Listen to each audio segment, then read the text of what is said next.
Esther McVeigh's here with us. She's another MP who is exactly like Sarah Pochin, absolutely enthusiastic, absolutely meaning what she says and doing what she says as well.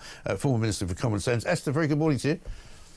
Good morning. I think... yes, Sarah Pochin is my neighbour. Is she? My neighbour and MP, absolutely. Yes. I was going to say, I think she reminded me a bit of you, to be honest, because very straight talking, you know, a very attractive personality, a very good voice, a very good voice for the people, and a real actual kind of aim for... She knows what she wants to do, and she's got great reason to be in Parliament. And the more people like you and her there are, the better hope there is for the rest of the country. Yes, well, put it this way, it was a big win for reform, and it was a massive loss for Labour. I mean, that's a 16th safest seat in the country. And some of this upset that is being felt in the Labour Party, and can I tell you, in the House at the moment, sort of the Parliamentary Labour Party, it's positively mutinous to Keir Starmer, and it's because they lost Runcorn by 6 votes. Right. And Keir Starmer couldn't even be bothered to go up there. And Labour MPs thought that was unfathomable and unforgivable, because if the Prime Minister had have gone up there, they could have maybe turned round those 3 votes. That's all it would have been, 3 votes turnaround. But instead, they lost the seat. Reform is in there, and he's an unlucky general. That's what he's proved to be. Well, he is, because, I mean, without wishing to put too fine a point on it, no sooner had he signed a new trade deal with India than they suddenly declared war on Pakistan. And you're kind of going, hang on a minute, that's the touch of Keir Starmer going on there, because we know that there's about... between them, 3 million people living in this country who are either from India or from Pakistan. And there's been tensions in the past before, and there will no doubt be tensions today and running through the whole of this week as a result of that war in that particular part of the country, in the part of the world, rather. And everything he touches seems to turn to something not very nice. Absolutely. And I think not only is he unlucky, you saw the duplicity when they were announcing this deal. They never talked about how they were going to change the tax rules, the national insurance contribution rules, to make it more favourable for India. We've got the Great Indian Takeaway, new meaning to an Indian takeaway. They're taking away the levels of national insurance contribution. And I think this is what people don't like about Keir Starmer. You know, what he says, what he does, plus knocking on the doors and what the voters thought. And again, what they thought at that by-election in Runcorn is British citizens are treated secondary. So, you know, we haven't got enough money for our pensioners, but we have to put immigrants in hotels. We haven't got enough money for farmers, but we can send it overseas. We haven't got the money, or we don't want to do, or the Labour Party don't want to do this national rape gang inquiry to look at what happened to white working class girls. This is the problem. And now you're seeing foreign citizens will get a better tax deal.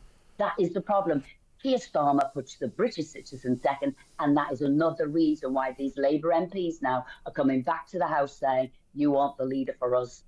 Yeah, you put a tweet out yesterday, a recording of you speaking, basically saying that the skids are under Keir Starmer. I've been saying since about, I would say, August of last year, that there is something about Keir Starmer that will lead him to do something so dreadful that he will be out of office way before the next election. I believed it then, I believe it now. I think you're right. I think the Lucy Powell incident, where she was so disparaging and ghastly about the rape gang inquiry and the rape gang victims, was a further nail in the coffin of Labour. I think people are beginning to work out that Keir Starmer is not the man that he purports to be. I mean, he's not even a proper barrister, right? Because I've spoken now to several people who remember him when he was in charge of the CPS. He never actually pleaded a case in court.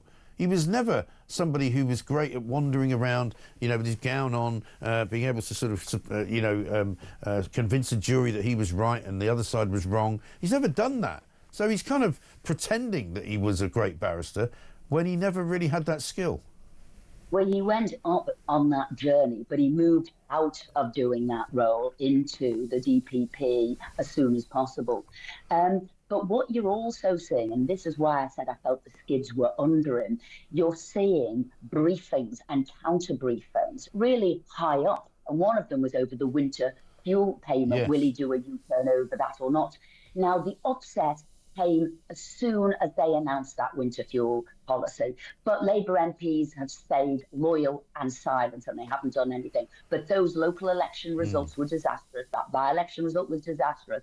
And they all felt, really, we need to change the winter fuel payment.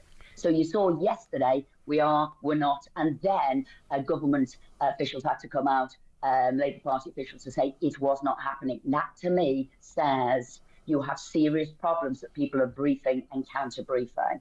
And this is where you can see the momentum is gathering.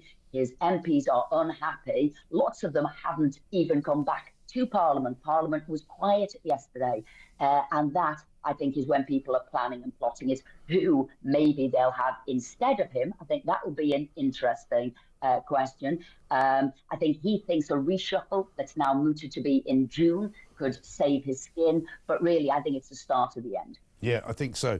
Because let's talk a bit about this deal, this ridiculous trade deal that has been done with India, which is basically, as Richard Tice called it this morning, a charter for people to scam the government. Because all you've got to do is find somebody who's got some connection in India who can open up a shop for you above, I don't know, a part of New Delhi which isn't occupied. And then you say, I'm going to open the branch office here in London, and suddenly you start importing loads of workers. It'd be like that kebab shop in the Midlands who have sponsored 950 people from Pakistan to come and work in a skilled job in Britain. You see, you and I can see this straight away because we're savvy, and you'll see what people can do to bypass the rules and get in cheaper labour. So you're undercutting British workers, and you're also undercutting British businesses, as they'll be paying significantly more on the employer's NIC contribution, and they're going to have to deal with the cost of Angela Rayner's workers' rights as well. So this is the start of the problem. But you know what it also says to me? He was obviously so desperate to do this deal. He signed up for this. And where does that all stem from? That stems from Rachel Reeves' disastrous budget last October. There is no growth.